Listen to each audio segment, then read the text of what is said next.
AITA for wearing all white to my best friend's wedding and refusing to apologize. My 30 female best friend, 32 female, invited us, husband and I, to go on vacation with them at Padre Island. She told me to bring the dress I wore to my last anniversary dinner for the special dinner/event she planned during the vacation. I said sure. I also recently gave birth, and that dress is an elegant black lace over nude dress that is very classy, but also form-fitting. When I tried it on when packing, I realized it wasn't as flattering, and my boobs had a hard time fitting. So instead I packed a cute semi-formal white lace dress instead. I figured it was close enough. I arrived to the event and found out it was a surprise wedding where she only invited like 20 guests on the beach. She hadn't told me it was her wedding because of an inside joke. I kept telling them to get married and watch they will elope, and next thing we know they are married.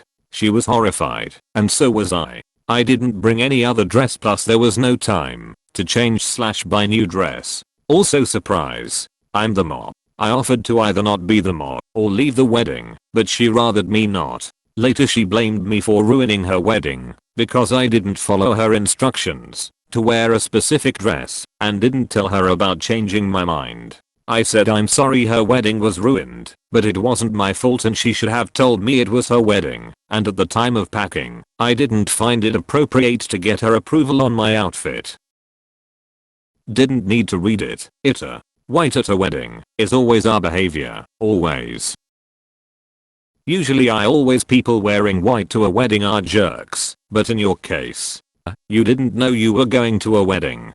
B. You were on vacation, so you didn't have your full wardrobe at your disposal. C. You gave birth only a short while ago. Naturally a lot of your clothes don't fit anymore. You would've even left the wedding. So, I say you did everything you could. NTA. Now you had genuine reasons to switch dresses. I see her point too. She specified that particular dress. When someone does that, there's a reason. It's not unreasonable for her to expect that. If you can't wear that dress you would have said something. You did wear it before. You do know how it fits you. You do know if you're in the same shape now as then. You can see how, if you don't say anything, she has every reason to assume that's the dress you're going to bring. AITA for scolding my struggling sister when she gives us grief about adopting a baby. My sister, 35 female, and her husband, 37 male, have been struggling with infertility since they got married 12 years ago. They've tried absolutely everything, from medical to spiritual, but unfortunately, nothing works. Now that she's approaching late 30s, they're starting to look into adoption, but it's also been a slow going, since their financial condition isn't exactly stable from multiple rounds of fertility treatments they went through. I can only imagine the struggle, and I sympathize with her, but the stress this situation is bringing her and her husband honestly puts a strain on our relationship. My husband and I, both 30, lost our best friends, Mason and his wife, Kate, 2 weeks ago in a horrible car accident. They left behind their son Pete, who isn't even 2 yet. It was so sudden and so heart-wrenching. We are still grieving, which lowers out contact with a lot of people, including my sister and Bill.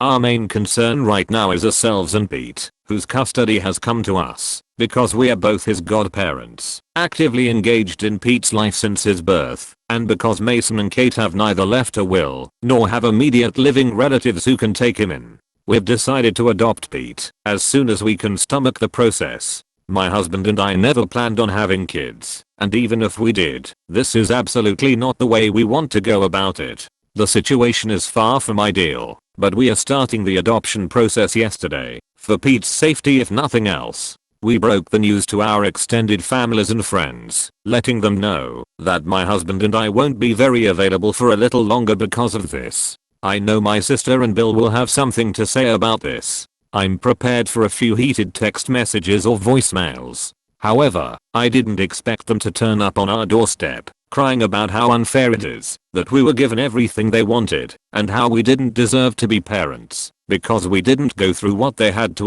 I've never seen my husband so angry before. He's usually very mild and gentle, but recent events have stretched our patience to the limits. We kicked them off of our porch, and I told my sister, before she left, that, since our pain inconveniences her so much, I won't have her around me and my family at all anymore. I know she made a fuss about it, and now everyone has something to say to us. We turned off our phones, so we don't know which ones are cursing us and which one aren't. I know some did/are. My husband and I are both in pain and grieving, and we can't trust ourselves to be objective. Did we go too far? Edit. I originally did not want to put this information in, because I don't want everyone to point at it and say this is the reason we are not in the wrong. For the sake of disclosure, my husband and I are both men. No, this is not a case of homophobia. My sister, for all her fault, was the first person to accept me for who I love, and I will not hear a single word about this in the comment. Now, you have the entire cycle of life and death here, don't you? Infertility, a parentless child, tragic death. That's a lot for anyone to take in. I don't fault your sister for being upset considering her struggles. No doubt she is terribly emotional, and finding out that you are adopting after planning to remain childless was probably a shock to her. Since you make her seem otherwise reasonable, I'm hoping that once she calms down she'll realize how out of line she was and will apologize. I don't fault you and your husband for your heated responses. You are in terrible pain from losing your friends and adjusting to the sudden reality of adopting and raising their child. That is a lot to deal with all at once. I'm sure your sister and her husband know there is no fair here. If things were fair, they'd be able to have children naturally without the struggles they've had, and your friends would be alive to raise their son. This is a new reality for everyone, and it's very fresh. I just can't call anyone here an R. If your sister and her husband don't calm down once the shock wears off and realize how unreasonable they are being, then they would be R. But with the newness of the situation, I'd give them just a little time. NTA. I'm sorry, but that's just disgusting behavior from your sister. You got everything you wanted. Your close friends died, and you have to go through an unexpected adoption for their son who is now orphaned. I know she's stressed, but that's just horrible what she said, honestly. What exactly does your sister and Bill expect you to do to rectify the unfairness they're feeling? Let Pete go to foster care? Give him to them? This little boy has lost his parents at an age where he'll hold no proper memories of them as he grows. I'm sure you'll tell him all about his mom and dad, but it's not the same. NTA. I commend you and your husband for taking in a child when you didn't want kids of your own. Right now, you're doing the right thing by Pete and by his parents. RIP. Keep everyone negative shut out for as long as you need to. AITA for wanting my husband to step up with his nephew. My husband and I got custody of his 12-year-old nephew because his mom abandoned him and his dad is in prison. My husband likes to play the best friend role and leave me to WFH 40+ hours a week, pay for almost everything, and deal with this snotty kid's attitude all day while I'm trying to work. I'm about fed up to the point of divorce, and he says I'm overreacting. I literally make calls from home while this brat yells and throws shit at a video game and gets mad when I tell him to do his chores, but can sit on the PS4 all day and expects me to get him a cell phone. Let me also add that the child lived with his mother prior to us getting him, and he ran away because he couldn't play a video game. The police picked him up, told her to come get him, and she refused and said she couldn't handle him. The child called me, not his uncle, me, asked me to come get him. He is closer to me than his uncle, but disrespects me and not his uncle. I take him to school every day, play with him, do things with him etc. But the moment he doesn't get his way he flips out on me, and I ask my husband for help, since it's his family and neither of us have children of our own, and I'm left to deal with it all alone. NTA. Kudos to you for stepping up and taking care of this kid who needs you. Honestly, your husband definitely needs to step up as a parental figure rather than occupying the role of best friend. I don't think you're the asshole for venting to us and expressing your frustration regarding your husband and his nephew. I can't imagine how hard it's been to adjust to this new dynamic and routine. He's gonna act out as a teenager, but he needs discipline and guidance from you. I would suggest maybe some counseling for all of you, especially for the nephew. Can't imagine how he feels regarding his BO mom and dad RN. Regarding discipline and routine, it would be a good idea to sit down and figure out some ground rules/boundaries. Even figuring out a possible routine that he's okay with is a good place to start. Now, you're doing what you can. The kid has had bad experiences, and your husband does not get the situation. Was there an agency involved in placing him with you? If yes, they may be able to refer you to resources, such as parenting classes. If not, check around in the community, health department, social services, community clinics, schools, etc. You definitely need some help handling this situation. Don't give up. He's 12. He's going to be a little shit. Add a bad home life on top of that, and you have a recipe for disaster. 2 things. Stop blaming the child.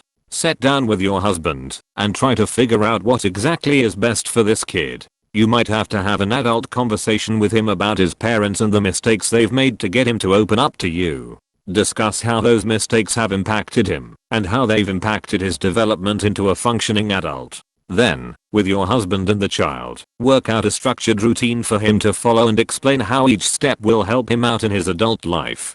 Be articulate. Don't assume anything is obvious. Example: you will be responsible for doing the dishes every night right after finishing dinner. The reason we do this is to keep the kitchen area clean and ready for usage. It also keeps them from piling up and attracting insects and bacteria. It also looks good to any company that comes over and will probably help you in a relationship with a future partner. So getting used to this routine task is something you should have learned several years ago, but as we discussed, your parents robbed you of that opportunity. If you can accomplish this, I will consider you one step closer to being an adult. There are benefits and responsibilities that come along with that, such as increased autonomy and privileges like an increased curfew. Add the tasks one at a time. Don't just pile them on. Get one task into a rhythm and then toss a single new one in. Make sure you reward keeping the routine generously. Raising kids is hard and both you and your husband bit the bullet on this. You have 6 years to undo 12 years of poor training. Oh, and Ash. Please subscribe and like this video for more.